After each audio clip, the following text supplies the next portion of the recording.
Programa Ponto de Vista com Nelson Freire. Oferecimento: Sistema Fé Comércio RN, trabalhando para o desenvolvimento do RN. Consórcio Eldorado, seu sonho sem juros. Ligue 4008-6868. Sicredi, gente que coopera, cresce. Incor, experiência que faz história. Realize, otimizando resultados para a sua empresa. Unimed Natal, 40 anos, cuidando de você. Esse é o plano. O programa Ponto de Vista de hoje continua homenageando os 85 anos da OAB, Ordem dos Advogados do Brasil, Secção Rio Grande do Norte. E ultimando os 2 programas especiais, eu finalizo hoje entrevistando o seu presidente, o advogado Paulo Coutinho. Mas antes eu quero mandar um abraço para os meus amigos advogados Carlos Roberto de Miranda Gomes, Adilson Gugel, Diógenes da Cunha Lima, Odúlio Botelho, José Vasconcelos da Rocha, Priscila Fonseca e Artêmio Azevedo. Meu caro presidente Paulo Coutinho, uma alegria imensa receber você mais uma vez.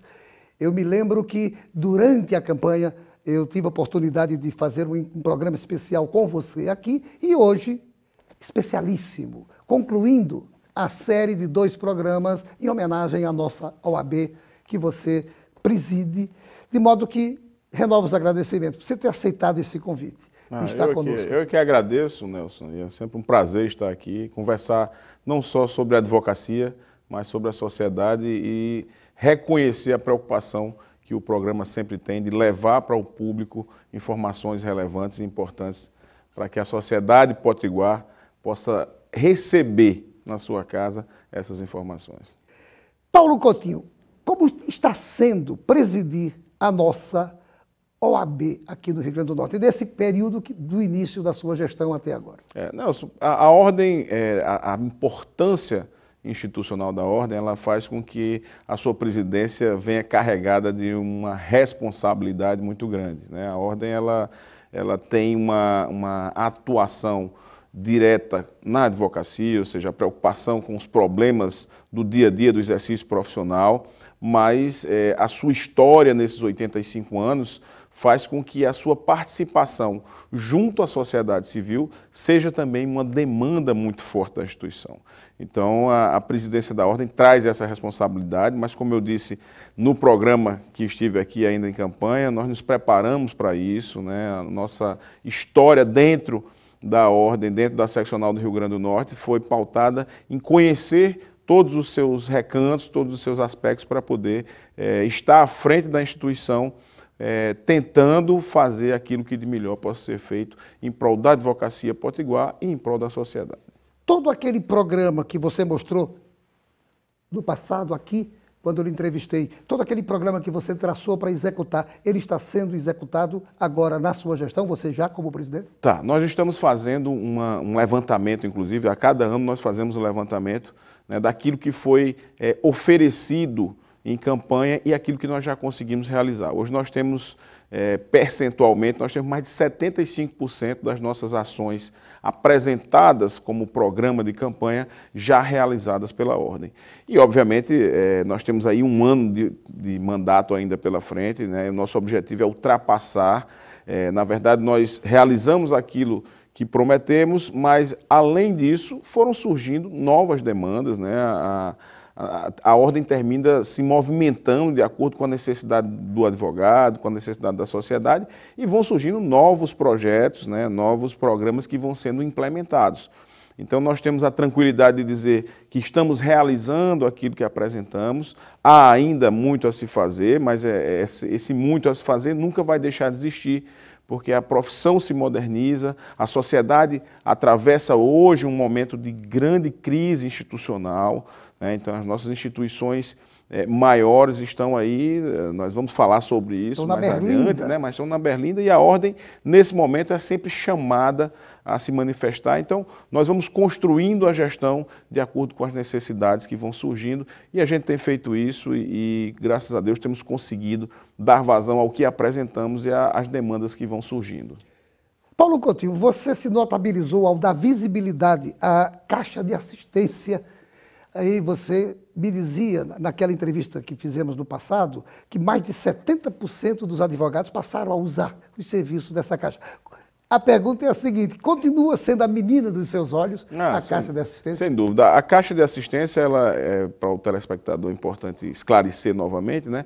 Ela é o braço assistencial da ordem, ou seja, é quem chega no advogado, na família do advogado, levando os benefícios que vão desde a clínica do advogado. Nós ampliamos a clínica do advogado, a Caixa hoje é presidida por Tiago Simonetti, né? Nós ampliamos o serviço da clínica do advogado, inauguramos um novo prédio onde foram instaladas essas novas modalidades de atendimento, a ampliação do número de convênios. Para que você tenha ideia, hoje nós temos mais de 110 empresas conveniadas com a Caixa de Assistência, que dão descontos e benefícios diretos aos advogados e aos seus familiares, num momento de ampla crise no Brasil, né? Então nós temos essa preocupação para que o advogado também possa ter, a partir da ordem e aí através da sua Caixa de Assistência, benefícios que possam contribuir no dia a dia, enfrentar esse momento de grave crise que todos nós passamos no Brasil.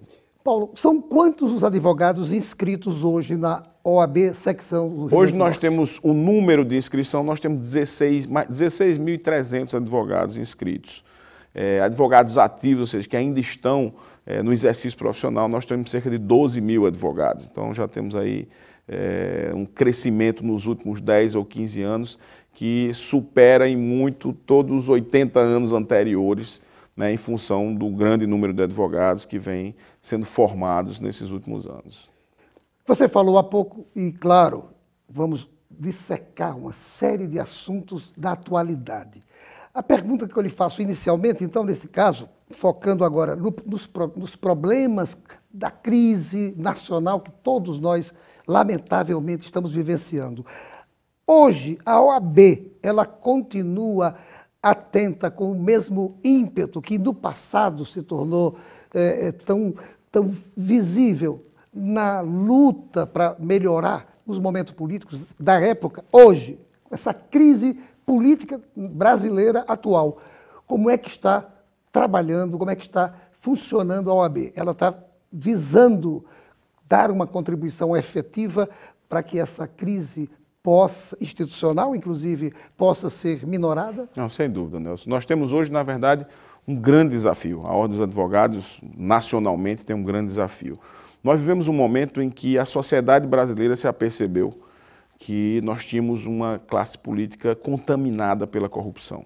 Essas últimas operações, e aí, que vem desde já lá do Mensalão, depois agora Lava Jato, são ações que chamaram a atenção da sociedade de uma forma diferente, porque começaram a ser punidos, começaram a ser, de fato, efetivamente condenados aqueles que, de alguma forma, lidavam com o dinheiro público de forma criminosa. Então, isso chamou a atenção da sociedade e a Ordem dos Advogados, ela hoje tem um grande desafio, que é o quê? Que é esse enfrentamento da corrupção dentro dos limites legais. Nós tivemos muitas dificuldades em todas essas operações, com respeito às prerrogativas do advogado, com respeito ao direito de defesa daqueles que estão acusados, né? Não tenham dúvida, nenhum dos telespectadores, nenhum de nós é a favor da corrupção, pelo contrário, né? Todos nós queremos que a corrupção se encerre no Brasil, mas nós temos que ter um limite legal. Então, durante esses últimos anos, tem se falado em utilização de provas obtidas por meio ilegal, tem se falado na diminuição da importância do habeas corpus, né? Tem se feito conduções coercitivas sem justificativa, prisões preventivas que se prorrogam ao longo de anos e anos e anos. E isso, para a população, para a sociedade, carece de um esclarecimento, e aí talvez o papel importante da Ordem dos Advogados, até numa fala um pouco que contra-majoritária, porque a sociedade clama pela punição, mas é importante entender que o direito de defesa é essencial para um Estado democrático de direito. No momento em que a justificativa, né, que os fins justifiquem os meios, nós temos uma quebra institucional que talvez não repercuta hoje, mas que para os nossos filhos, para os nossos netos, certamente haverá uma repercussão. Ou seja, não há uma solução fora da lei, fora da Constituição, então é preciso se exaltar a todo o tempo o direito de defesa, o princípio da inocência. Tudo isso no momento em que a sociedade clama pela punição. Então, esse é um papel muito difícil hoje, né? Eu tenho ouvido alguns advogados que estiveram na época da ditadura militar e que declaram hoje de forma muito tranquila que era muito mais simples, muito menos complexo a advocacia naquele momento do que hoje, né? Então, hoje você tem, infelizmente, e combatido pela ordem, gravações telefônicas entre advogados e seus clientes, né? O que é absolutamente proibido por lei. Você tem você tem investigações dentro de escritórios de advocacia, não em função da atuação do advogado como corruptor, como corrupto, mas em função do seu exercício profissional, né? Então, a garantia do sigilo entre advogado e cliente é uma garantia constitucional para todos nós.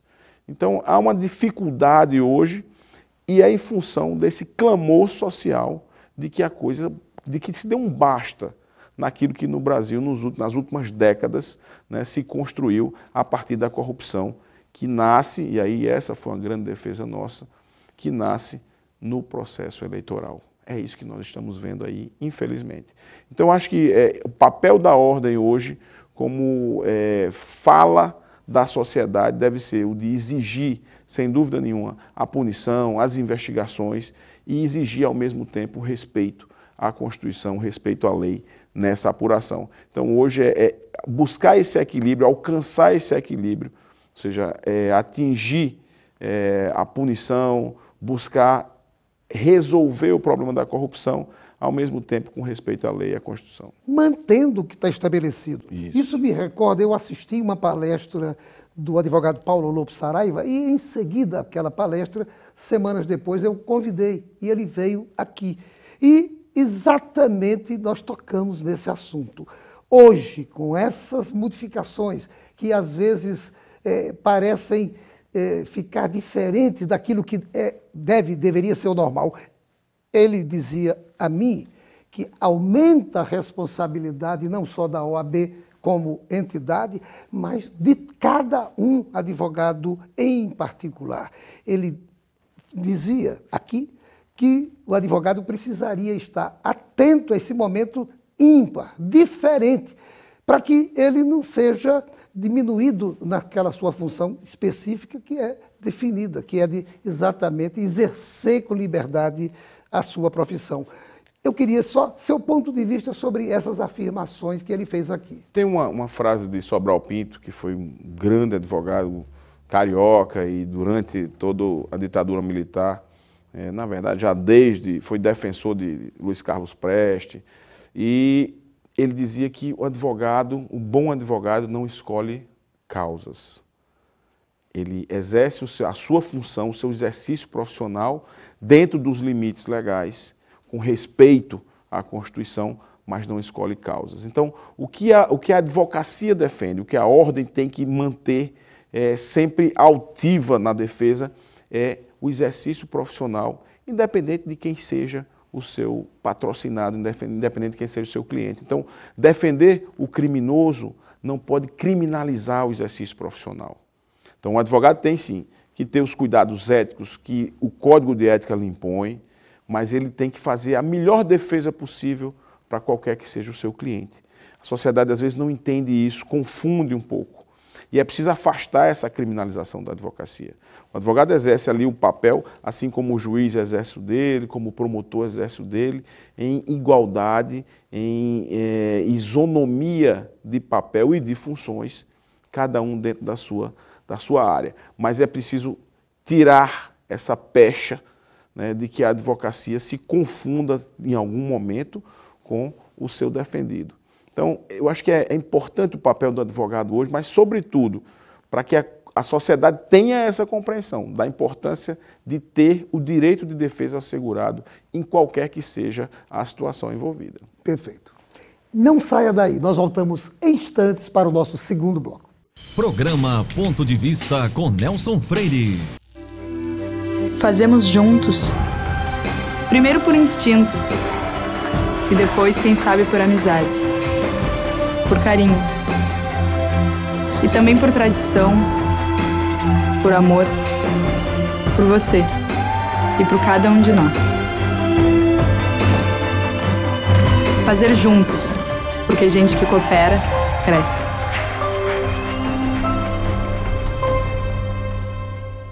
Seu papel é estudar. O nosso é tornar possível seus estudos. Seu papel é dirigir com responsabilidade. O nosso é tornar possível o seu carro. Seu papel é decidir viver junto para sempre. O nosso é tornar possível o futuro de vocês dois. Seu papel é amar seus filhos. O nosso é tornar possível o lar da sua família. Consórcio Eldorado. Há 30 anos, o nosso papel é tornar possível.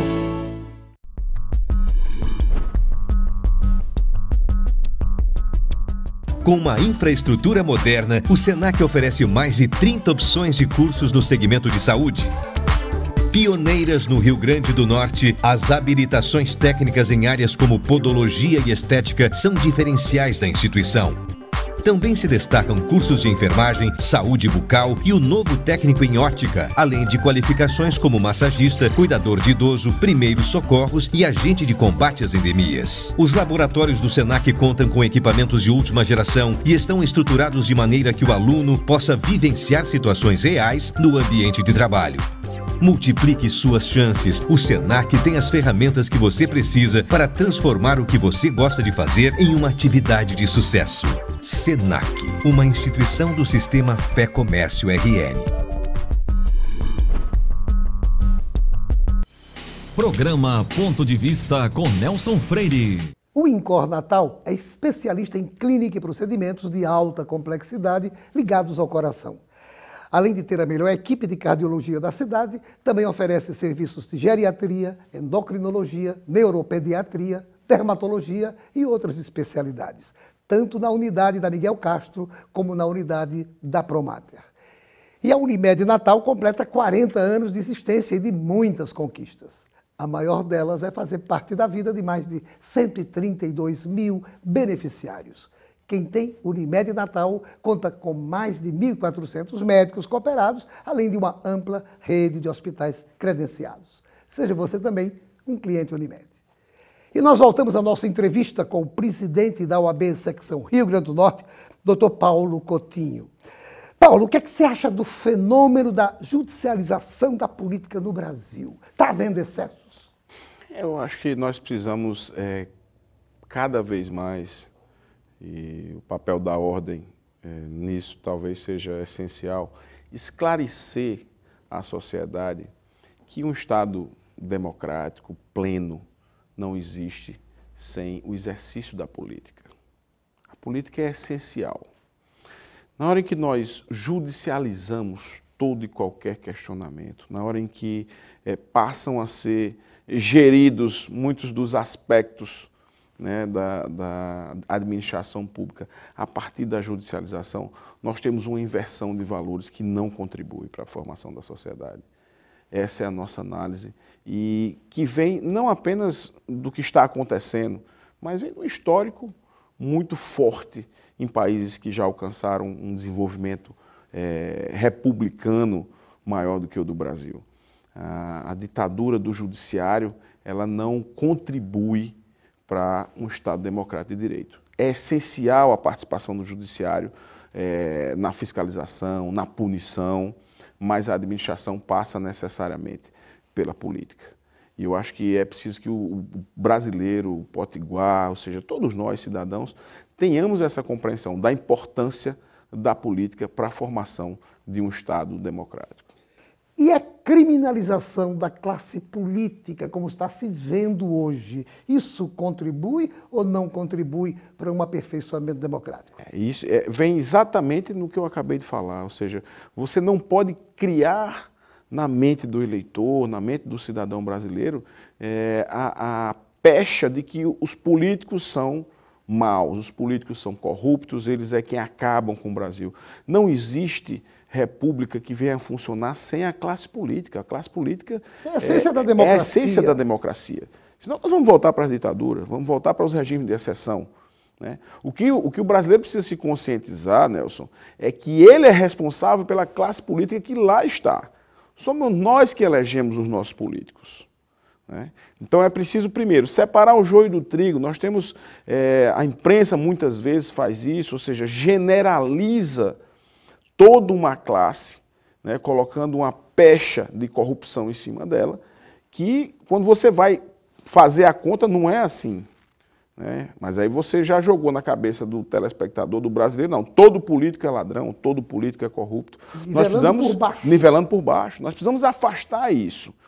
E mais do que isso, nós precisamos chamar à responsabilidade os eleitores, que somos todos nós. Né? Acabar com o voto por compadrio, acabar com o voto que não é um voto corrupto, mas é o voto que você vota porque o seu irmão pediu, porque é amigo do candidato. E aí você vota sem analisar qual é o projeto, quais são as propostas do candidato. O eleitor, ele precisa sentir essa responsabilidade. E eu acho que mais do que no momento do voto, no momento de cobrar os que foram eleitos. Né? Nós não podemos ser eleitores só de 4 em 4 anos. Nós temos que ser eleitores durante todo o mandato. Né? E aí, quando você vota no projeto, quando você vai ver que o candidato apresentou aquilo e você acompanha o desenvolvimento do mandato, você tem como exigir, você tem como cobrar. E eu acho que o que falta para um aperfeiçoamento, né, dessa relação eleitor e eleito é essa disponibilidade, essa disposição e o compromisso do eleitor brasileiro de buscar essa cobrança. Então, nós temos o poder de colocar os políticos na gestão do que nós contribuímos, né, da coisa pública, e nós temos a responsabilidade de cobrar que ele cumpra de fato as promessas apresentadas. Da mesma forma que também temos, como eleitores, o poder de retirá-lo. Exato. Na eleição subsequente. Né? Então, aquela coisa que sempre se falou muito... Não der certo. Aquela coisa que nós sempre ouvimos muito no Brasil. O brasileiro ele é muito esquecido, ele tem a memória curta, né? Então e eu já vi pesquisas que apontam isso, você na rua perguntando e as pessoas 2, 3 anos depois não se lembram em quem votou. O senhor votou em quem para deputado estadual? O cara não se lembra em quem votou. Falta de responsabilidade cidadã. Vem exatamente daí. Então, eu acho que o papel das instituições, da ordem, do Tribunal Eleitoral, do próprio Executivo, ou seja, é chamar a atenção do eleitor para a importância que ele tem, não só no momento de colocar o seu voto, mas também de acompanhar o decorrer do mandato de quem lá está, para poder chegar na próxima eleição e avalizar ou não a sua escolha. Né? Então é preciso ter essa consciência. Os políticos que lá estão são os nossos políticos. Essa é que é a grande realidade. Como é que você avalia a atuação do STF, que tem há muitas opiniões díspares? Tem muita gente que critica. Do seu ponto de vista pessoal, como é que você encara o Supremo tem sofrido muitas críticas e algumas delas eu acho que bastante pertinentes, né, em relação ao seu papel como órgão de consulta e de controle da constitucionalidade. Nós temos primeiro que mudar a essência do que é julgado no Supremo Tribunal Federal.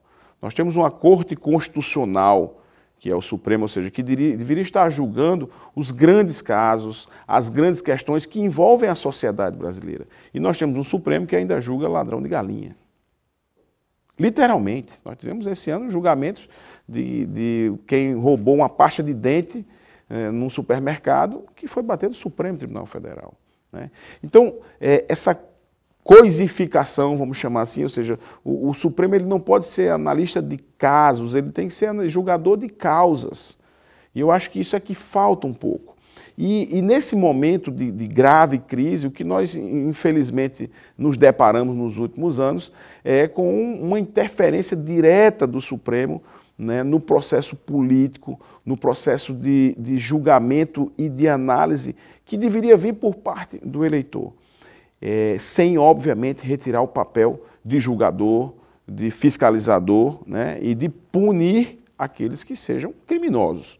Mas é preciso que esse ativismo judicial ele seja mais equilibrado, né, ele chame muito mais a atenção da sociedade que ela é responsável por cobrar isso, né, e assuma o seu papel como tribunal constitucional que o é, ou seja, para garantir efetivamente o respeito à Constituição da República. E isso tem, infelizmente, tido algumas distorções, né, disputas internas entre os ministros, né, quantas brigas nós visualizamos aí nas sessões que são transmitidas ao vivo, ou seja, a sociedade olha para aquilo com um certo temor, ou seja, você tem o Supremo Tribunal Federal, os ministros são os mais importantes, né, do Poder Judiciário, e você tem briga que parece briga de moleque, né, um acusando o outro, chamando o outro disso e daquilo, ou seja, isso não contribui, né, para a imagem do tribunal, que já teve grandes e grandes juristas, ainda os tem lá como ministros, mas que precisa também achar um ponto de equilíbrio nesse momento de crise institucional. Me diga outra coisa que eu queria saber. A delação premiada é um método moralmente questionável ou não? Nelson, na verdade, eles agora não querem mais que chamem de delação, né? Agora é colaboração premiada, né? É um instituto que é utilizado em outros países, né? Onde a legislação é uma outra, onde a forma de condução dentro do Poder Judiciário é uma outra, e que agora no Brasil tem sido utilizada, a nosso ver, com alguns exageros, né? A delação ela não pode ser instrumento de pressão, e ela tem sido utilizada dessa forma. Ela não pode ser utilizada como um instrumento de inocência, em alguns casos tem sido utilizado dessa forma, né? A colaboração ela deve, sem dúvida alguma, desde que o objetivo seja maior do que o punir aquele que está delatando, ou seja, se você tem algo muito mais importante, muito mais caro, né, para todos nós, para a sociedade, que venha a ser corrigido em função da delação, ela cabe.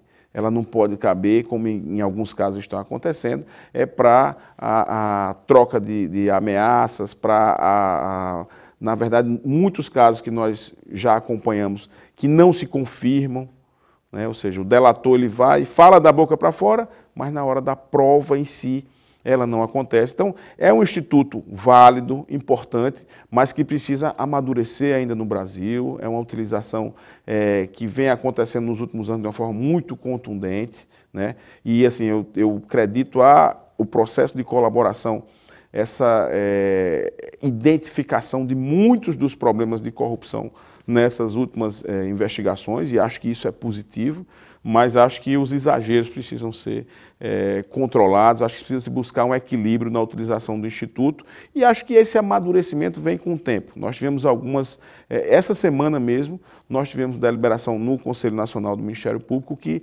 estabelece algumas regras que limitam um pouco a atuação nas delações, para que se tenha de fato uma garantia do respeito à Constituição também no processo de colaboração premiada. Presidente Paulo Coutinho, eu garanto a você que eu tenho várias outras perguntas. Infelizmente, o tempo é inimigo da gente. E o diretor já mostrou 2 vezes ali o relógio, e ele está gostando dessa entrevista, como eu tenho certeza que o telespectador também, nessa última entrevista especial em homenagem aos 85 anos da nossa OAB. Eu quero lhe agradecer. Infelizmente, eu não vou poder fazer perguntas, senão ele vai cortar o programa, que não pode ser cortado de forma alguma. Quero lhe parabenizar por esse início de gestão, quero lhe desejar muito êxito, muito sucesso, tanto aqui como presidente, como também nas suas articulações com a OAB Nacional, que está vivenciando esse momento tão delicado e carente de melhoramentos, de mudanças. Desejo a você, portanto, muito sucesso nessa sua luta e que a nossa OAB continue brilhando como sempre brilhou. Nelson, eu que agradeço, né, que tenhamos todos um grande Natal, mas principalmente um ano novo de renovação, de fortalecimento da sociedade e que a gente possa estar aqui novamente. Não vai ser a última entrevista não, vai ser a última desse ano, que a gente possa estar aqui sempre que for chamado para conversar sobre os assuntos que são importantes para a sociedade. Perfeito. E a você, meu amigo, minha amiga, obrigado pela sua audiência. E a certeza de que no próximo Ponto de Vista traremos outro assunto do seu interesse. Programa Ponto de Vista com Nelson Freire. Oferecimento: Sistema Fé Comércio RN, trabalhando para o desenvolvimento do RN. Consórcio Eldorado, seu sonho sem juros. Ligue 4008-6868. Sicredi, gente que coopera, cresce. Incor, experiência que faz história. Realize, otimizando resultados para a sua empresa. Unimed Natal, 40 anos, cuidando de você. Esse é o plano.